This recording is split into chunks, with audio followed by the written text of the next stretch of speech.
Good morning, everyone in the room and joining us online. Thank you for being with us today. My name is Rachel Rose Jackson with Kick Big Polluters Out, a coalition of more than 450 networks and movements and organizations from around the world, all united in demanding an end to the ability of big polluters to write the rules of climate action. I'm joined today by friends and colleagues from other constituencies and communities represented here in the halls of the UN as around the world. We have representatives from Youngo Youth Constituency, Women and Gender Constituency, Climate Action Network, and Global Campaign to Demand Climate Justice. I'd also like to disclose that I have no financial or direct ties to the fossil fuel industry or other polluting industries, and I invite other speakers, as well as all delegates here participating in these essential talks, to do the same. This morning, those of us here were joined by many of our comrades, friends, and colleagues and activists from Bonn, from movements all around the world and across the Global South, from women and gender groups, from local activists, human rights activists, and indigenous peoples around the world. We united outside of these halls, shouting to the world, shouting, because for us to be heard, for us to even be able to have recognized the absurdity of having talks here focused on climate action while the perpetrators of the climate crisis roam these halls, for that to even be recognized as absurd, we have to scream. We have to scream again and again and again, year after year after year, for decades, and in some cases, for centuries, because the reality is that no one here cares. Now, we are here inside these halls, where world governments are supposed to be getting serious about the work to urgently decrease global emissions and justly address the climate crisis. But instead, inside these halls, on one hand, big polluters and the global north governments most responsible for the climate crisis are being given the pen to write the rules of climate action, despite being the cause.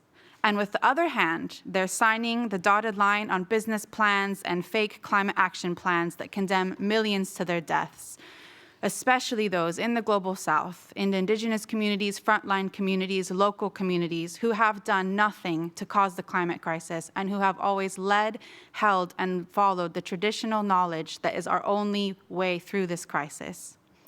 At COP last year, thousands of fossil fuel lobbyists descended on the talks in Baku, and hundreds of big ag lobbyists, as well as many CCS and other false solutions lobbyists, all advancing a polluter and profit over people agenda.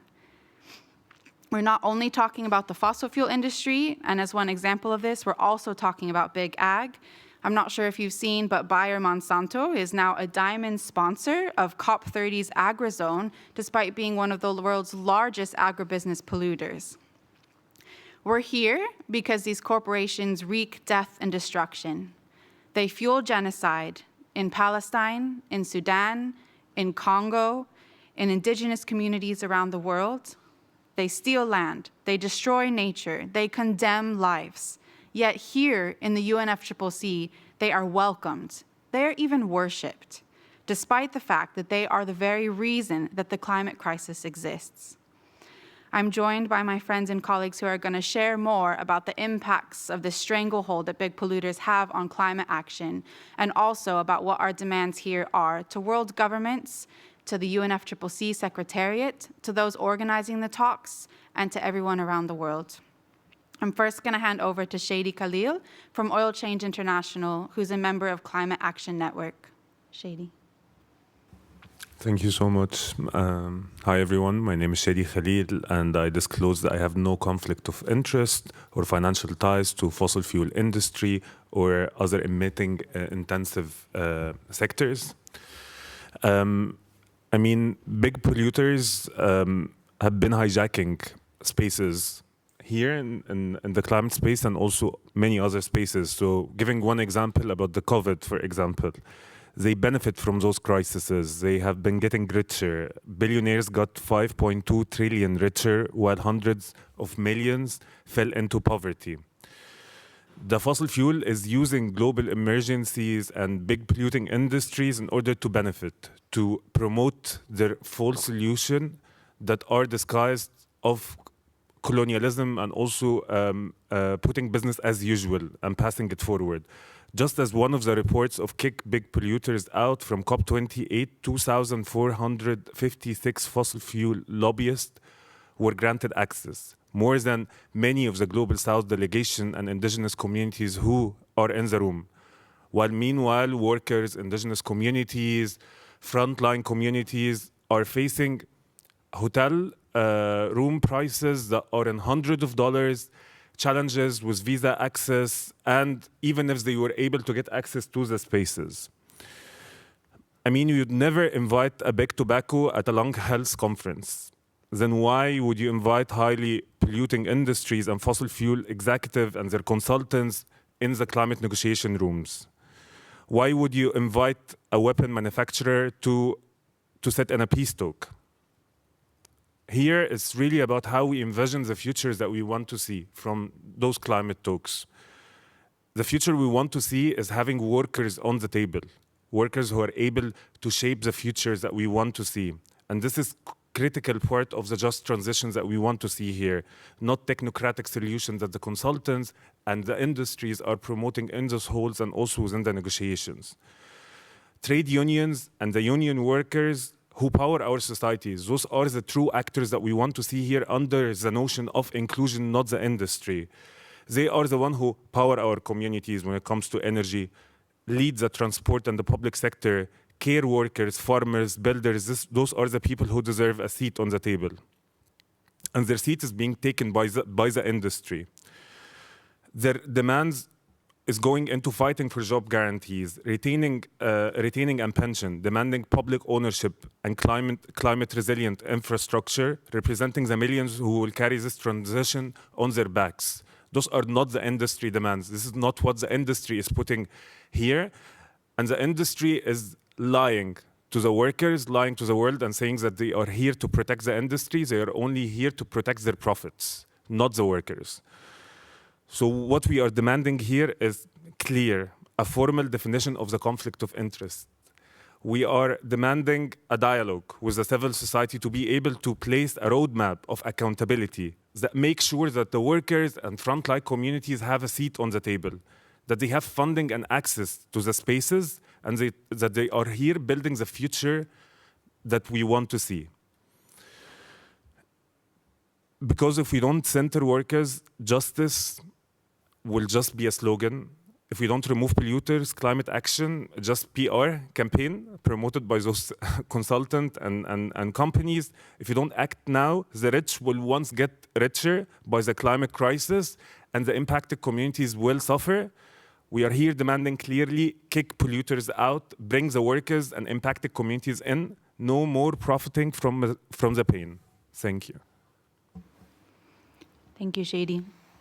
I'd now like to hand over to Oscar Welchman from the UK Youth Climate Coalition and a member of the Youngo Youth constituency. Hello, I am Oscar, and I would like to disclose that I have no conflicts of interests nor direct ties to the fossil fuel industry or other polluting industries. At COP29, there were just over 1,000 youth delegates, yet there were more than 1,773 fossil fuel lobbyists.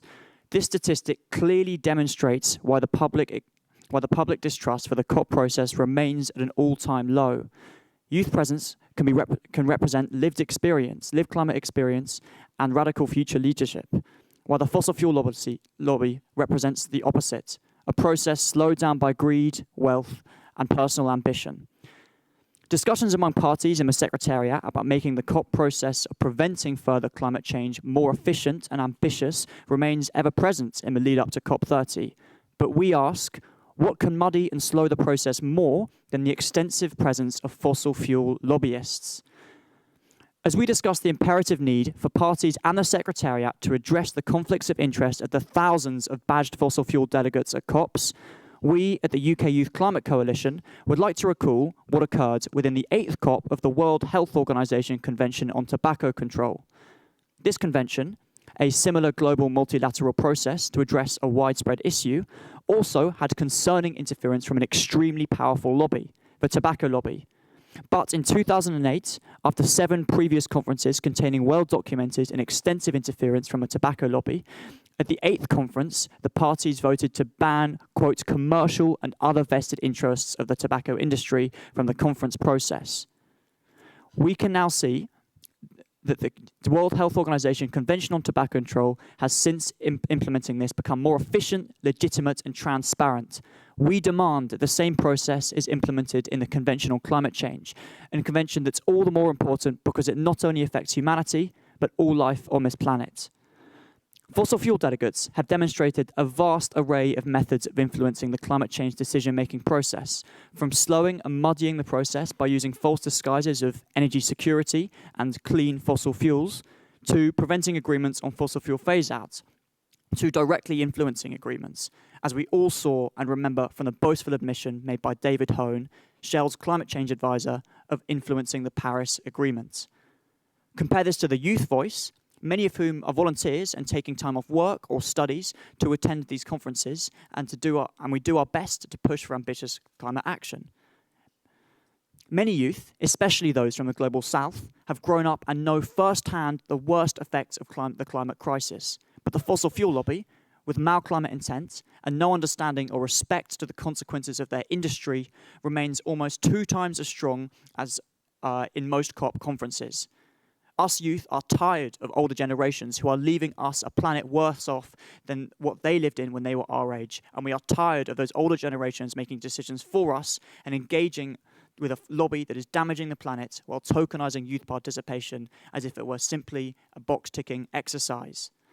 At COP28, there were at least 2,456 fossil fuel lobbyists. This number was more than the total delegations from the 10 parties that were most vulnerable or remain most vulnerable to climate change combined. We call on the absolute unacceptability of this and the need for a policy within the UNFCCC to not badge fossil fuel delegates because of their conflicting interests with the further prevention of climate change. 2 years ago, our campaign secured a win by bringing about changes through the Observer Review, giving observers the option to declare their employers. This is a step in the right direction, but lacks the robustness of a compulsory mechanism for declaring a conflict of interest. Many fossil fuel lobbyists enter not as observers, but as party or party overflow, or they disguise themselves behind obscure organizations, like the, quote, International Emissions Trading Association. A step towards a conflict of interest policy is not only close, but an important part of United Nations conventions. Not just the Tobacco Control Convention, but within the framework for non-state actors within the global health. We stress that the UNFCCC is an exception in allowing those who muddy, confuse, slow, and dilute the process to influence, and it remains an obvious choice to prevent their attendance, especially if states and the Secretariat want to increase trust and transparency in the already widely distrusted COP process.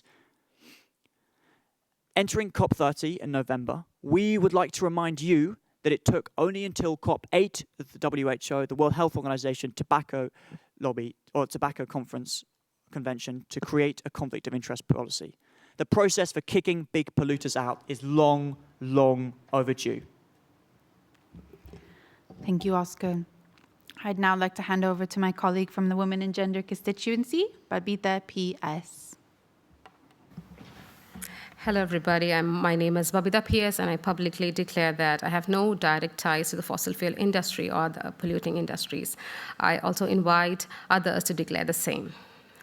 So the numbers released by the Kick Polluters Out Coalition, and as mentioned by the comrade in Yango, reveals that there was 1,773 fossil fuel lobbyists who gained access to the negotiation rooms of COP29.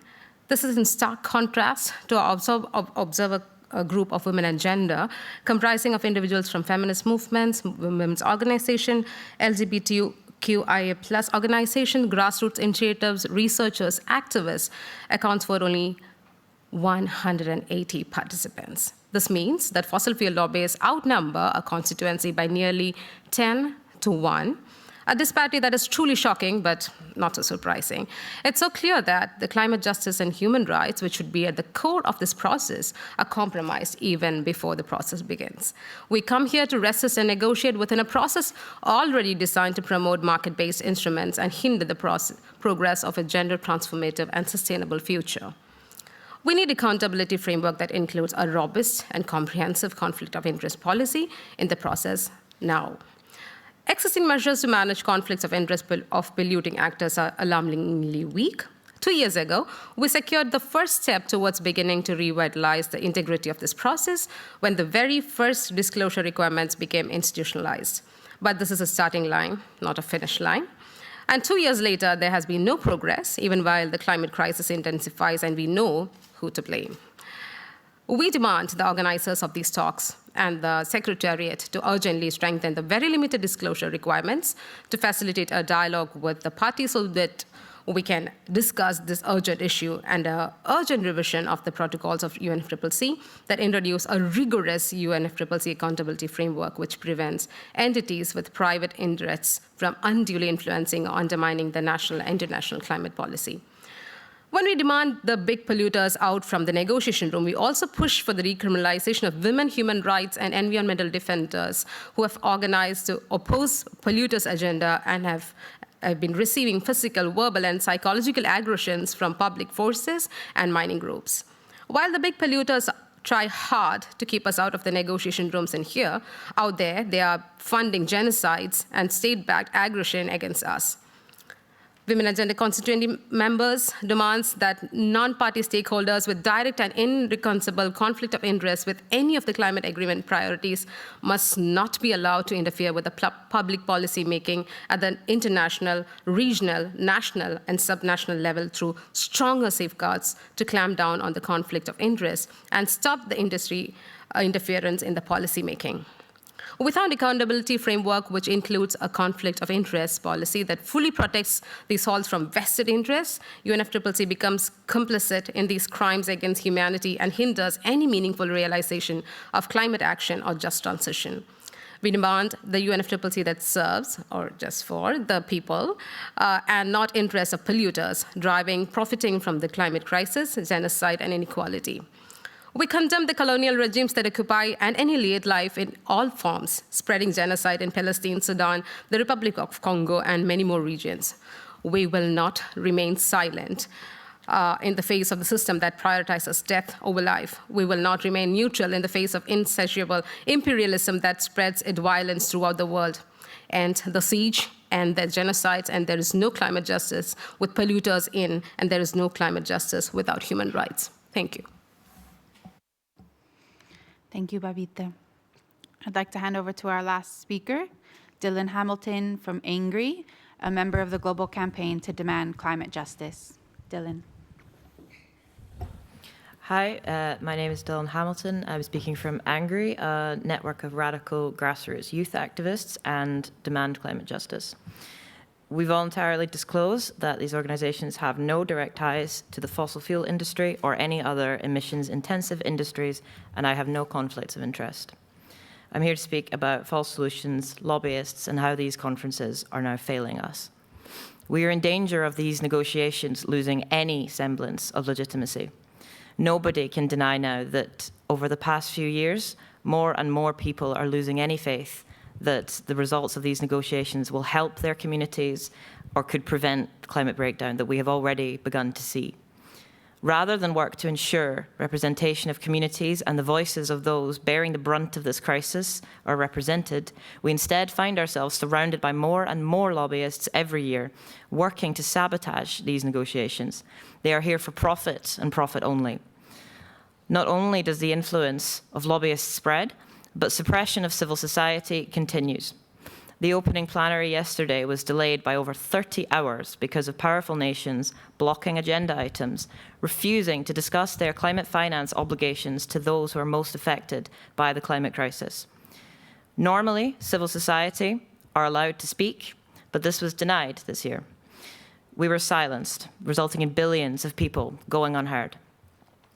We are being smothered by these lobbyists, by rich countries who claim they have left our colonial pasts behind, by liars who pretend that they care and who are insistent on preserving existing global orders of suppression more than they care about any semblance of environmental stability or justice.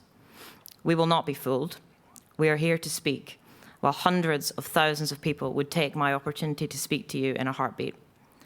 There were more than 1,700 lobbyists at COP29, more than 200 of whom represented the agriculture industry. And now, as we go to Brazil for COP30, the agriculture giant Bayer is a diamond sponsor of COP30's AgriZone.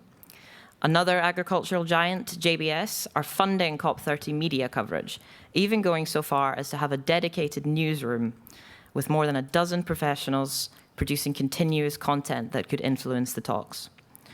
Big agriculture has stalled real climate action in agriculture, watering down these talks. They have promoted and benefit from false solutions in agriculture, such as carbon markets. How can profit-driven capitalist systems, the exact ones that have got us into these multiple crises, be the same ones we hope to solve it? Industrial agriculture is the reason that the agriculture sector is the largest source of greenhouse gas emissions next to energy, not to mention built-in inefficiencies across the value chain, land grabbing and land degradation, and countless human rights violations. Industrial agriculture is one of the biggest drivers of the biodiversity crisis, including deforestation due to habitat loss for land conversion, monocultures, commodity production, pesticides and fertilizer use impacting soil health, animals, and our health as human beings. We must be clear that big agriculture has no role in climate action. They have no role at the UNFCCC. They have no role in writing the future of this planet. They are the reason that billions are hungry and that our ecosystems are collapsing. These systems that incentivize extensive violence, that fuel genocide and oppression, the systems that drive the climate crisis, threatening billions of lives, they all exist so a few of the rich can continue to make even more money. These systems, this conference now replicates and reinforces. How can anyone believe the solutions to these crises will be found within these same systems? It is absolutely ludicrous, and we stand clearly against lobbyists and capitalist interests. For the sake of the planet and for people, we must kick big polluters out. Thank you. Thank you, Dylan, and to all of our speakers. The UNFCCC exists for one reason: to organize and orchestrate and catalyze the global action and collaboration necessary to decrease global emissions and to address climate change. So why, for 3 decades, have the very same actors who are responsible for the greatest majority of global greenhouse gas emissions, the ones who are allowed not only to write the rules of climate actions, but to literally bankroll these halls where climate action is discussed? It's beyond absurd that we have to come here year after year after year asking why the very same actors who are the perpetrators of a genocide, who are profiting off of to the tune of billions of dollars while millions are losing their lives, who are knowingly fueling the climate crisis despite having known for half a century the impacts that burning fossil fuels, that having extractivist forms of food systems would lead to. Why? It makes no sense. For 30 years, the UNFCCC has done nothing to get serious about making sure that these halls deliver climate action. And as long as big polluters are allowed to roam these halls, the UNFCCC's very foundation and premise is illegitimate, dishonest, and untrue. 2 years ago, as you heard from many of our colleagues and speakers, we as civil society finally, after years of sustained campaigning, secured the very first step towards kicking big polluters out. But this step, you can't even call it a baby step. It's like a micro step. What happened was the UNFCCC finally caved to pressure and agreed to require all participants to publicly disclose who they represent before engaging in this space. But that's it. That's all. And we don't know if it's accurate, we don't know if it's true, we don't know who pays for someone to be here, and we don't know what interests they're actually representing, and there are almost no regulations in place to make sure that the people dressed up in suits, looking fancy and fine, and walking into these halls are serious about saving lives, are serious about centering the lived experience and solutions of Indigenous peoples, women and gender, youth groups, and local communities around the world, and are serious about actually justly addressing the climate crisis. So now we're here to say, we see you, we will not back down. We call on the UNFCCC and the organizers of these talks, the UNFCCC Secretariat, to strengthen disclosure requirements, to require conflict of interest disclosures as a baseline for being able to understand who's really here and what we really represent. But that is only just another baby step. We need the opportunity to engage constructively with parties about how to protect this process from the very interests that are seeking to undermine them. And we need a full accountability framework, not just to be transparent about who's here, but to get serious about making sure that every room in all of these halls is fully and only includes people at that table who are seriously committed to climate justice and to ending the ability to big polluters to write the rules of climate action. Before we hand over to our speakers for closing remarks, I'd just like to open it up to the floor to see if there's anyone who has questions for any of our speakers. If so, please just raise your hand so we can get a mic for you.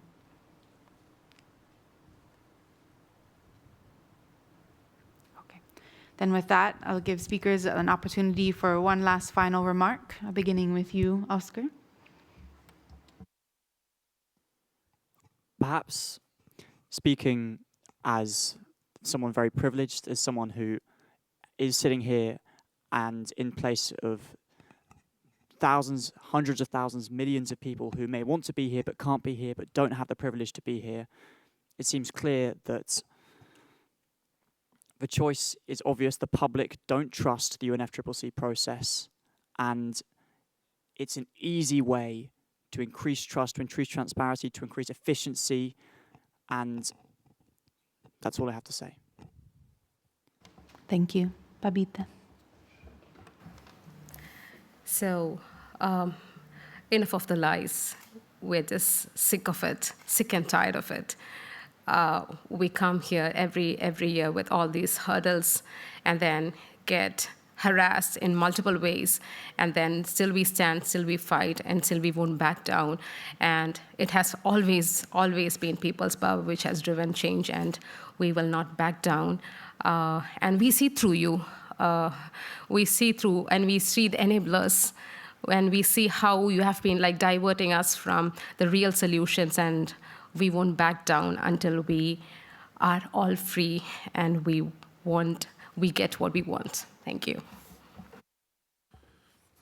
I mean, what I want to say is that, like, despite the situations that we are in, we have the opportunity to weave a futures that we want to see, and the weavers of the futures that we want to see here are not on the table. They are not in this conference room, and we want more of them. We want the people who destroyed the planet, who destructed and exploited the planet, to be out of here. It's important that we all stand together for the futures that we want to see within this space. This is a critical moment in the history of this multilateral process, and it's important to act now more than ever to regain the trust into this process. I would say that we are at a key moment, historically, politically, ecologically, and that the violence that we are seeing all around the world, in Palestine, Sudan, Congo, it is intrinsically connected to the climate crisis. And those same systems causing that are also causing this. And the perpetrators of that violence are here in this building. And if we don't challenge those systems, we will never fully be able to tackle the climate crisis. And we have to keep that in the heart of everything we say and we do here.